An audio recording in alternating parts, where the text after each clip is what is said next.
Remember that time 2024 happened? This year was an emotional roller coaster. I feel like every year's like this. Some high highs and some low lows. Openings, But that's life, right? closures. Plus, Disney and Universal continuing to battle it out. Take the wins and you... Don't even get me started with HOTTOGO. HOTTOGO. No, I'm not gonna sing it. Did I spell it right? Emma makes fun of me because I don't spell it right. Luckily, our All Ears cast has some thoughts and some HOTT hot takes. My hot takes? D23 had some really big announcements. I was lucky enough to get to go to D23 alongside Emma and DFB Cassie, and we had a spectacular time taking notes so fast that my thumbs almost fell off because there were so many announcements at D23. And at one point, Darren Criss and Skylar Aston sang the announcements. First, let's start with Villains Land. Villains Land. Long time coming. We have been waiting for this for forever. Let's face it, villains were in the 90s. This was the one announcement that, as a huge, true Disney villain fan, I was so stoked. If you were a dance teacher in the 1990s and you didn't own a villain sleep tee that you wore as a dance tunic, I'm talking about a long t-shirt dress with leggings underneath and a pair of tap shoes, then you were nobody's dance teacher. The concept art looks awesome. There's like that undersea kind of like roller coaster thing that you can kind of tell, like just by looking at the images, like if you zoom in, it kind of looks like a roller coaster track. Because that's the way it was in the 90s. And guess what? It's back. And I want to see villains sleep tees everywhere, all over Walt Disney World, not just Magic Kingdom. I want to see a full takeover. Who doesn't love a good villain, okay? Some of the best Disney characters are villains, or as I like to call them, anti-heroes, okay? Because people are not born evil, they are made, child. DisneyStore.com, you better look out because it's gonna be nothing but villain sleep tees from wall to wall 2025. This is my prophecy. This is what I see in our future. And if it's not that way, well, I don't want to know about your villains land. Listen, between this, which does seem like a response to Dark Universe, but between this and Dark Universe, I am a happy camper. Your girl likes some monsters. Your girl likes some baddies. I am one that falls into the category where I like Disney villains and I don't necessarily like actual scary monster villains. So you'll probably find me at Magic Kingdom in that villain's land more than you will at Dark Universe over in Universal. Villains, I get it, they're bad, but they're so bad it's good, and I really can't wait to get to live in that world and see them in their prime all day. Boom, boom, boom, boom, boom. Whoa, what was that? It was oh, that's the speed bump made of villain sleep tees. Oh, I love this land. It reminds me of the 90s except for better, because the sleep tees are more plentiful than they even were back then. We're lousy in villain sleep tees. We've also got to talk about the more controversial announcement like Cars in Frontierland. Is it really a Cars land or more just like a Cars ride in Frontierland? The debate is still out there. The Cars land is interesting to me because I think they're trying to mesh two different worlds, right? This like Cars land that doesn't really exist in time because cars are people, right? Cars are these living beings, and also Frontierland. So they're like, hey, what if cars were also in the frontier? If you want to see kind of what everybody thought about all of these announcements, but especially Cars Land, you can check out my video where I polled folks. Hello. Hemingway loves the movie Cars and climbing down my body. I don't know if this is popular opinion or controversial, but I'm not super excited for this one. Unfortunately, we're gonna have to say goodbye to a few things here in Frontierland that exist, like Tom Sawyer Island and the Liberty Square Riverboat, the Liberty Bell. It's so sad because it feels like it's like ending of an era coming into another. Secretly, over the past 2 years since I've started my time with AllEars, I have this like now secret love for Tom Sawyer Island. It feels like a place that's not actively a Magic Kingdom. You have to get on a boat, like a raft to get there. It's way less crowded. You know, it feels very immersive because you don't even hear what's happening in Liberty Square or Frontierland or Adventureland, anything. You have no idea what's happening over there. You're just secluded in this like fun little island where you're going in caves and playing in forts. And I remember having some of the best times doing scavenger hunts or hide and seek and what else did we play? Just like crazy games on Tom Sawyer Island. Capture the flag, all the things. Survivor. So I'm really gonna miss Tom Sawyer Island for that reason because I just grown to love it. But yeah, feelings are very mixed about Cars Land. You can check out my video where I polled folks about their feelings about the D23 announcements and discussed it all, broke it all down into what we might expect and everything like that. Ooh, we're saying goodbye to Dino Land forever. I'ma just say it. I'm excited about Dino Land going bye-bye. Bye-bye. Bye. See you later. Go. I have not cared about Dino Land since they took away one of my favorite rides in all of Disney World. And that was Primeval Whirl. I know. It's a carnival ride. It's nothing special. Well, you know what? That was my favorite part of Dino Land. They took it away ages ago, so I haven't really cared for Dino Land since then. Oh, I'm so sad to see Dino Land go. But I will say, Dinosaur is really what I'm sad about. Dinosaur was my favorite ride when I was a teenager. It is still one of my favorite Disney rides of all time. And though I'm sure the Indiana Jones attraction that is replacing it will be great and all, it's not gonna have Dr. Grant Seeker. With the exception of Dr. Grant Seeker and his fine self, I am ready for something new. I think that it's gonna be really fun to see, you know, the tropical Americas come to Animal Kingdom. The new attraction with Indiana Jones, the Encanto Casita. I am so excited for all of that. People really want to experience what it's like to be in that house, to be in the casa. Y'all, people want to go in the house. I'll say it a million times. I am sad to see things go because of the memories. But also, I am equally as excited to see new things because Walt Disney said, keep moving forward. Like Paula Abdul said, 2 steps forward, 2 steps back. We go together because opposites attract. That doesn't really pertain here, but it kind of does if you stretch your imagination.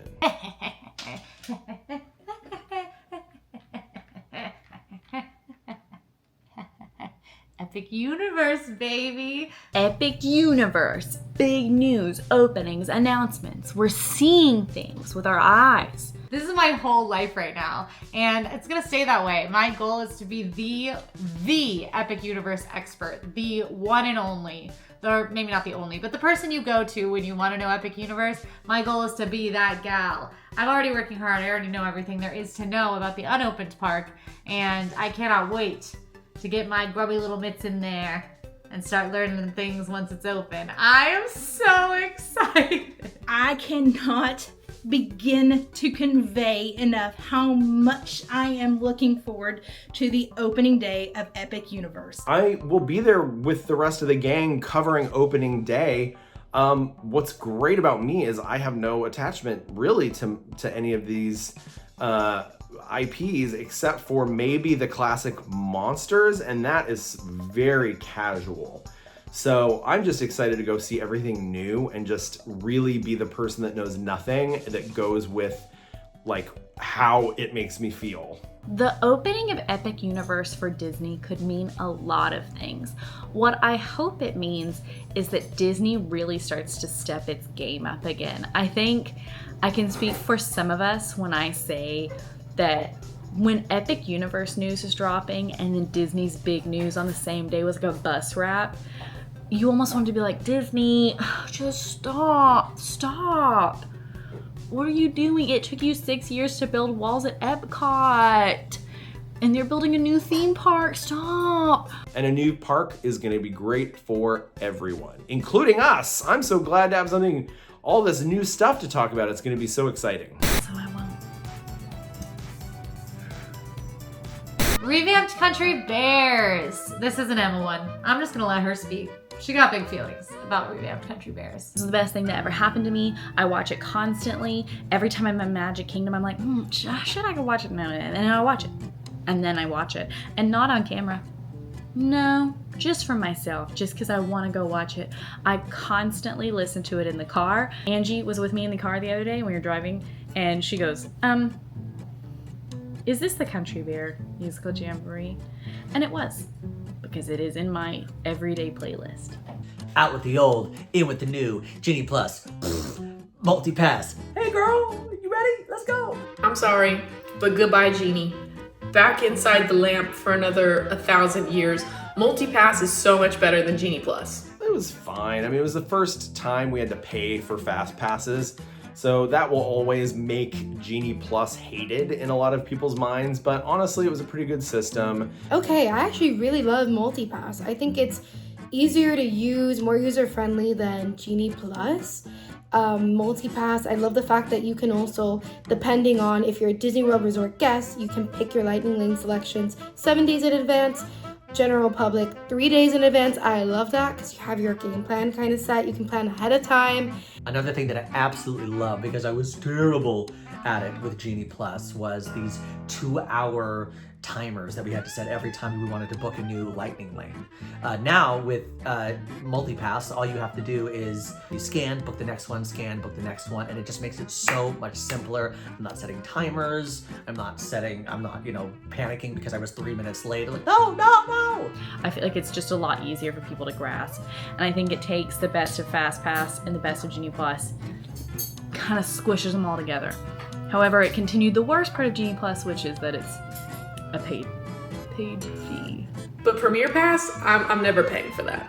There will never ever be a day, for me personally, when I'm gonna say, you know what, Premier Pass, worth it. Absolutely not. No way. I loved Lightning McQueen's Racing Academy. The closing of Lightning McQueen's Racing Academy. Let's give Owen Wilson one final wow. Wow. It was a sweet, simple show with a lot of complicated tech. I mean, there were all of these LED screens and a really impressive animatronic. But a fun fact about it is that it did make me cry every single time.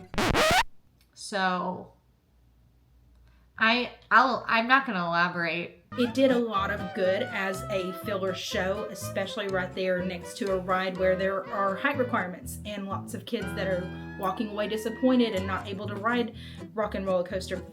But I think it kind of ran its course and it was overdue. But good news, it's being replaced with more live entertainment. Live entertainment is important, and it's gonna be a villain show. Oh my gosh, I'm not even gonna sing a song from Luminous. I don't like Luminous. Luminous for me is like maybe my least favorite nighttime spectacular that has existed in Disney in my lifetime. Luminous. I'm giggling because it says sing a song from Luminous that you love or hate. And my first thought is, oh my gosh, what happens in Luminous? Luminous.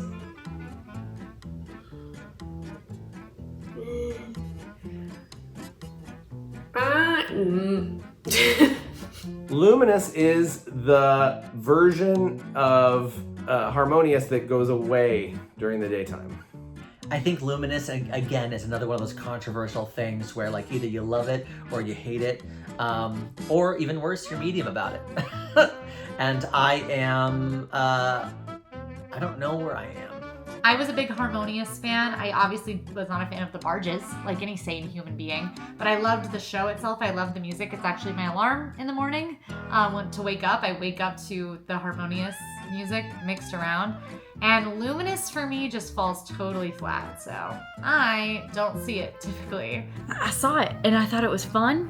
And I gotta be honest, I'm not necessarily an Epcot nighttime show girl anyways. If I'm walking around the World Showcase when it starts, I might turn and watch for 2 minutes, and then I'm gonna keep on going and ride a ride. I was about to skip the biggest one of them all. The biggest thing that happened. I know it's at the front of your mind. Communicore Hall and Plaza. Y'all, it looks like a place to be rented out for conferences or proms. Oh, Yeah, what's going on there? Is it the event space we wanted? No. But I do think it is an event space, and I think it's actually gonna be an event space for things that the public won't always get to see. I think we expected a lot more because we were promised a lot more when they first announced it and with the first initial concept art. They opened it and it was like a really nice bus terminal or a pretty good average train station in Europe. They should not have released that sleigh concept art of it looking like the most hype festival space you've ever seen in your life and then opened it as a store. That was a miss. There was no food, no booths to buy food. It was just walls and seats. And it was cold, which was nice. The air conditioning was very, very nice. Very good HVAC. They needed to release concept art that said, hey, this is gonna be an empty room event space. And then everyone's expectations would have been fine. Everyone would have been mad at the concept art for like a week. And why did it take so long? Why did it take them so long to make that building? Other than sitting next to Emma and her going, Chapel Row! Next up, pop culture in the world. Pop culture. I know. You woke up this morning and you thought, you know what I need to listen to a bunch of Disney theme park experts talk about pop culture. Well, you're welcome, kid. Looking at this list, I'm gonna be honest. Pop culture, let's talk about Brat Summer. Incredible, very bratty, very neon. Don't know anything about Brat Summer. If you're Brat, you're Brat. If you're not, you're not. Nothing more to say. And I'm glad that Charlie XCX is finally getting her flowers. Well deserved. She started a movement. It's just a fun, good time. I love when we can have music that just feels fun. Like you can just enjoy yourself and escape a little bit. And Sabrina Carpenter, I'm working late, 'cause I'm a singer. Who did not fall in love with Sabrina Carpenter, okay? listen, I've been a Sabrina Carpenter fan since Can't Blame a Girl for Trying. Since her Girl Meets World days, I love Sabrina. Yes, she's had 6 albums, but what about it? It just goes to prove that you should never stop working. Sometimes you'll be going at it for years and you feel like you're getting nothing out of it. Don't give up. If it is your true passion and your dream, keep going and you'll end up like Sabrina Carpenter, who is also #1, who is killing it right now. Sabrina Carpenter, I just went to her concert. Truly iconic. Love that tiny little blonde. Super, super cute and precious, and I love her so much, and it just like scratches my brain. I've been a fan of hers since Emails I Can't Send, so I was here before Espresso, I'll say that. I love me some espresso, and I love it even more now because Sabrina Carpenter, okay? Right, you had Chapel Roan, who in April came out with a single not attached to an album, just a standalone single called Good Luck Babe. And it happens to be written by my friend Justin Tranter, an amazing songwriter. You can look up Justin's body of work, it's very impressive, but that brought attention to Ms. Roan and some of her older work, including a song called Hot to Go. HOTTOGO. Listen, it became the anthem. It just became the anthem. Everyone was singing it. Chapel Roan, I like that girl. She's doing big things. I also have a theory that all of her outfits are based on Miss Piggy outfits. Think about it. The Statue of Liberty outfit. She has the cowgirl, the pink pony club cowgirl outfit. You know? These are all Miss Piggy fits. And this is literally a Chapel Roan t-shirt that is also a Miss Piggy t-shirt, and I did not even know Chapel Roan was on this list. So, love you, Chapel. ACOTAR. Oh, we're talking about ACOTAR. ACOTAR, the love of my life. It's all up here. What is that? Oh, Lord! A Court of Thorns and Roses. Why did I think that was like, okay, don't show that. I was kind of convinced by Emma and DFB Cassie to read ACOTAR. And I'm doing it. I'm I'm like so back and forth on ACOTAR because I don't think they're particularly good, but I am enjoying them. You know what I mean? And I don't really recommend them to people, but I do also. We are all now either have read it or reading it. I just finished it actually on vacation. I finished the book. I was influenced by Emma and Cassie to read it, and it is so good. And y'all, that book came out like in 2015, and it is just having a resurgence, you know? I'm reading ACOTAR. I'm enjoying it. I did pause reading ACOTAR to read The Exorcist, which is more my speed, and was really good. Wicked. Wicked! Listen, I'm very excited for the Wicked movie. I was the makeup supervisor for Wicked on Broadway for 12 years. I know that show very well. I know the makeup on that show very well.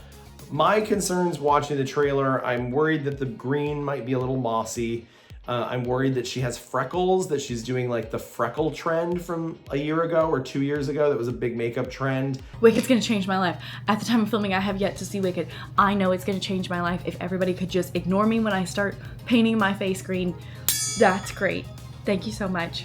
I love Cynthia Erivo. I love Ariana Grande. I am just on my tippy toes. Jonathan Bailey. I mean, it's an all-star cast. I was a Wicked kid. What musical theater kid was not a Wicked kid? I was a Wicked kid singing all of the Glinda and Alphaba songs with my musical theater friends in high school. So really, really amazing that this is coming out. I also love Cynthia Erivo. She's one of the most spectacular vocalists ever, I think. So getting to hear her belt it out, I'm a happy camper. That's like really hard on me personally.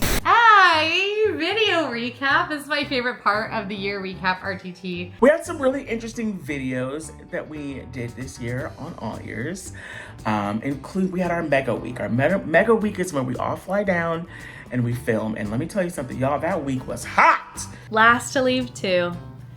I look at it fondly because I won. We've done it twice, so I guess we'll keep doing it. I love when I get to host. It is one of my absolute favorite things because I know all the secrets. And of course, following Last to Leave, Emma won a trip to Paris. Fry and I lost a trip to Paris.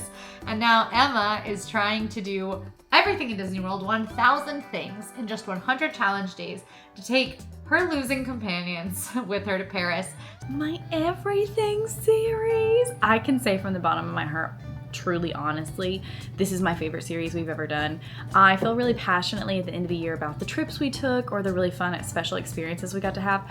The everything series means the world to me. I've only filmed one of those with her, but it was so fun to film, and I know watching those videos, it's so fun for everyone to film. It's been really fun to just, like, we show up and we've got a list of things we're gonna do that day, and we just laugh. We just say, you know what, whatever happens, happens. And we just laugh and we try and make each other break on camera, and it's just a good time. Because yes, filming ride challenge videos in the parks is fun to an extent, but that's also a lot of hard work, and it is stressful, and it gets hot in the summer, and sometimes you're drained. And of course, we have teamed up with the AI Agnes to move on that. And she's a spicy gal, Agnes, spicy gal.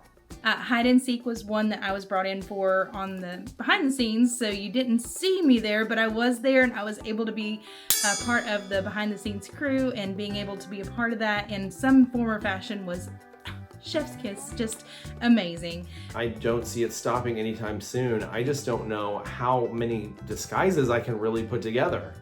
There are so many ways to look, but I've looked so many different ways already. And if I haven't looked those ways, then Sage has. You know, Sage has really, really gone out there. We've got the most recent one, I think, was Barbara Ann, a mama on the go with her son, Walker, Texas Ranger. There was, of course, Deborah. Gotta love Deborah. I think, was she one of the first? I don't remember. Deborah? Hide and Seek, I hated it. A little. I did, a little bit. I love playing games with our friends because our friends are all there. that I think if anyone goes back and watches the original hide and seek, I was panicked. I felt like I was being hunted for sport. I didn't love it. I didn't feel confident in it. If I never had to be hunted again, I'd be grateful. Was there Brad? I think it was Brad the sports teenager kind of guy. Is it Amber Army? Amber Army! Where you at? Hashtag Amber Army. What? I never would have thought hide and seek would have ended up the way that it did, and I'm so glad it did because it's incredible to watch, it's incredible to play, and season 2 is happening right now, so keep an eye out for those on the channel. Capture the Flag was so fun. Capture the Flag was probably my favorite video that we filmed this year. I want to talk a little bit about Capture the Flag.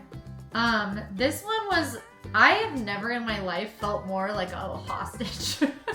Yeah, I don't remember much of Capture the Flag. I do remember Frybucket lying to me about wanting a cup of water, and really she was just trying to get me to leave so that Sage could come out from behind a wall. I went full Liam Neeson in Capture the Flag, and I literally blacked out. Poor RJ, I literally called him and blacked out and was like, I can see you, all right? Oh my God. But I also want you to know we have Millie and Emma both in jail right now. And then I think he said something like, all right, I need to call my friends back and I'll give you an answer. I was like, my offer has a time limit, so don't keep me waiting, RJ. How long is your time limit? How long is your time limit? I'll leave that up to you. And I hung up on him. I was like, what did I do? I went a little crazy in that one. My biggest life moment this year is Emma moving back to Tennessee. This was really big for me. So my biggest personal moment this year is I moved to Tennessee. I moved back home. I know that she's probably talking about it, but the person it really affects is me. That's probably my biggest life moment of the year is that Emma's moved back to Tennessee. That's really hard on me personally. I think that we all need to consider, I'm sure that her move was stressful and a big change for her, but let's think about how big of a change it was for me, right? Emma was here and now she's in Tennessee. And it was really bittersweet. I was so excited and am still so excited to be with our family and our friends again, but to not be in Orlando every day has definitely been a change. And I get, she's probably talking about how impactful it's been, the move and the shift to be back closer to her family, but how hard it's been, whatever, okay? Emma was here and now she's not. That is a personal life shift for me. I don't like it. I don't like it. And I'm still here, I still work, and I'll still be hopefully popping in and out as much as we can, but that was probably my biggest personal move. It happened fast, and I'm really glad it happened. I'm really happy for her. And obviously, as you can tell, she is sticking around. She's just shifted to a more remote role like Frybucket, but she's not I can't throw something at her, which I don't do, never did. But if I wanted to, I couldn't because she's many miles away. But maybe we'll go to Dollywood. Final thoughts. Just want to say a huge thank you to everyone that watches us and continues to watch us or follows us on social media. I meet you guys in the parks and sometimes I'll say to you, I can't believe you want to watch our stuff. And I really, truly mean that from the bottom of my heart. You guys are so incredible and amazing. And if I could just give a special shout out and say thank you so much to everyone who has been so welcoming and kind to me from the bottom of my heart. Thank you. Thank you to everyone who has supported for 2024, supported me, supported the channel. I cannot tell you how much it means. Thank you everybody for an amazing year. Thank you for watching, for sticking with us.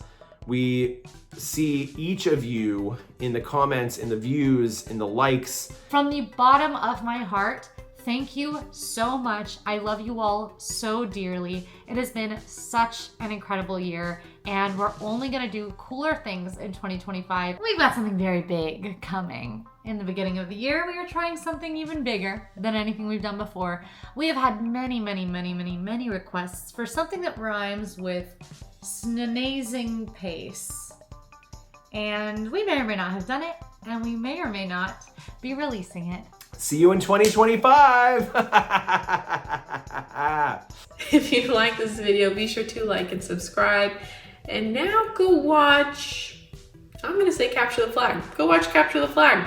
Now go watch Traitor. Seriously, watch Traitor. Okay. Because we're doing everything in Disney World.